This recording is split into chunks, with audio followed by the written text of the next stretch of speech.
வணக்கம். நான் பார்த்தே சமைத்தேன் அன்னபூர்ணி. இன்றைக்கி நான் காத்தால டிஃபனுக்கு ஒரு பொங்கல் தான் பண்ண போனேன். பொங்கல் தான் எல்லாருமே பண்ணுறது தானே, இது என்ன புதுசாக நீங்கள் காட்ட போகிறீர்கள் அப்படின்னு உங்களுக்கு தோணலாம். ஆனால் இது ஆக்சுவலாக நான் நார்த்துக்கு ஒரு இடத்துக்கு போயிருந்தேன் இப்போ ரீசெண்டாக. அவாத்தில் எங்களை கூப்பிட்டுருந்தா. இன்றைக்கி பொங்கல் தான் பண்ணி கொடுத்தா. அது ரொம்பவே நல்லா இருந்தது. அவள் ஒரு மாதிரி கேட்ரிங் சர்வீஸ் பண்ணுறவா. ஸோ அவள் இதை சாப்பிட்டு பாருங்க மம்மி, உங்களுக்கு ரொம்ப பிடிக்கும் அப்படின்னு சொன்னால். நிஜமாகவே அது கொஞ்சம் டிஃப்ரெண்ட்டாக இருந்தது. அவள் எப்படி பண்ணுறா என்னன்னு கேட்டுட்டேன். அப்புறம் நானும் கொஞ்சம் பார்த்து டேஸ்ட் பண்ணினதுனால சரி இன்றைக்கி இது பண்ணலான்னு. இது கொஞ்சம் புதுசாக இருக்கிறதுனால சரி கண்டிப்பாக இதை நம்ம போடலாம் அப்படின்னு சொல்லி நான் இதை அப்லோட் பண்ணியிருக்கேன். அதாவது எப்படி பண்ணினேன் அப்படிங்கிறது காமிக்கிறேன். ஒரு கப்பு அரிசி இந்த மாதிரி எடுத்துட்டேன். சாதாரண சாப்பிட்றதுக்குள்ளே சோனா மசூரி ரைஸாக அரை கப்பு அன்பாலிஷ்டாக இருக்கிற பயத்தம்பருப்பு இதுவும் எடுத்துட்டு இது ரெண்டுத்தையும் நல்லா களைஞ்சிடலாம். அப்போ நம்மளுக்கு 1.5 டம்ளர் இருக்கும். 1.5 டம்ளருக்கு 1.5 கப்பு ராதர். அந்த 1.5 கப்புக்கு 4 கப்பு தண்ணி விட்டு நம்ம போட்டுடலாம். குக்கரில் 4 விசில் வச்சிடலாம். இதில் போடுறதுக்கு முன்னாடி இதில் 1.5 பச்சை மிளகாயை கட் பண்ணி அதையும் சேர்த்து ஆட் பண்ணிட்டுருக்கேன். அதையும் போட்டுட்டு கொஞ்சமாக மஞ்சள் பொடி அதையும் போட்டு நம்ம குக்கரில் வச்சிடலாம்.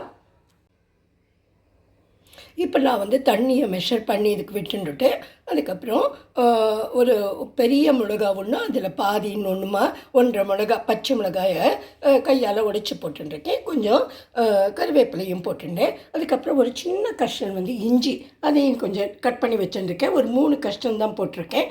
தோலெல்லாம் செத்திட்டு இதையும் இது கூட போட்டுட்டு நான் குக்கரில் வச்சிடுறேன்.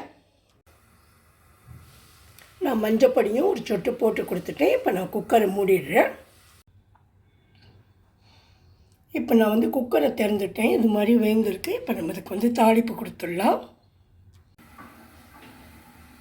ஒரு டேபிள் ஸ்பூன் தேங்காய் எண்ணெய் விட்டுருக்கேன் கடாயில். இதை ஸ்டவ்க்கு மேலே வச்சுருக்கேன். இதில் கடுகு, உளுத்தம்பருப்பு, கடலைப்பருப்பு இதை மூணுத்தையும் போட்டு கொஞ்சம் தாளிச்சுட்டு நிறைய பெருங்காயத்தையும் நம்ம போடலாம். வேணும்னா இப்போ கூட நீங்கள் கொஞ்சமாக கருவேப்பிலையை போட்டுக்கலாம். அது உங்கள் இஷ்டம்தான்.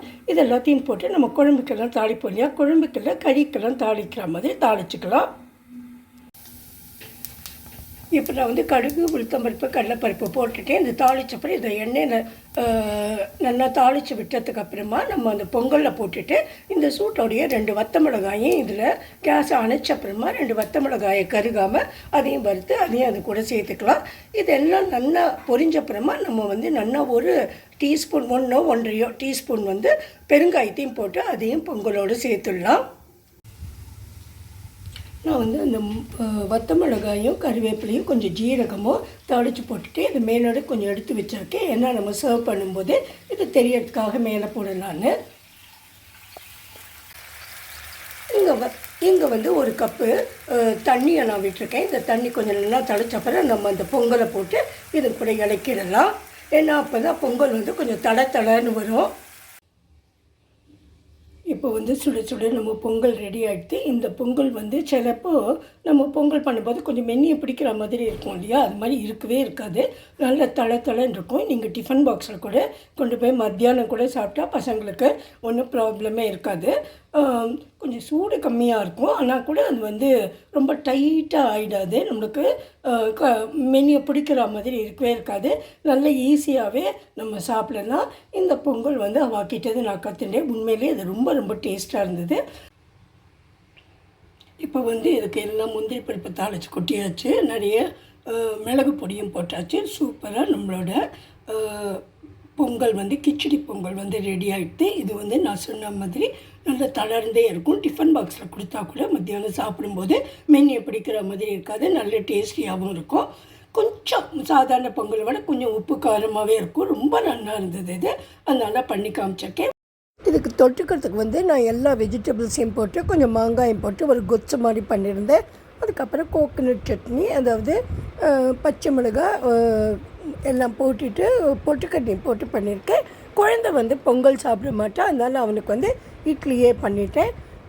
இந்த சட்னியும் சாம்பாரில் அந்த கொச்சும் ரொம்பவே நல்லா இருந்தது. அதை தான் நான் வச்சுருக்கேன். பிளேட்டில் போட்டிருக்கேன். இங்கே நான் டிஸ்பிளேயில் வச்சுருக்கேன். இதுதான் அந்த கொச்சு. பக்கத்தில் இருக்கிறது அந்த பொங்கல். அது இது ரெண்டுமே நல்லா போகும், பொங்கலும் கொச்சும். இதை தேங்காய் சட்னி வச்சுருக்கேன். தேங்காய், பச்சை மிளகாய், பொட்டுக்கடலை போட்டு அரைச்சது. உங்களுக்கு பிடிச்சிருக்குன்னு நினைக்கிறேன். ப்ளீஸ் லைக் பண்ணி ஷேர் பண்ணி சப்ஸ்கிரைப் பண்ணுங்க, சப்போர்ட் பண்ணுங்க. Thank you friends.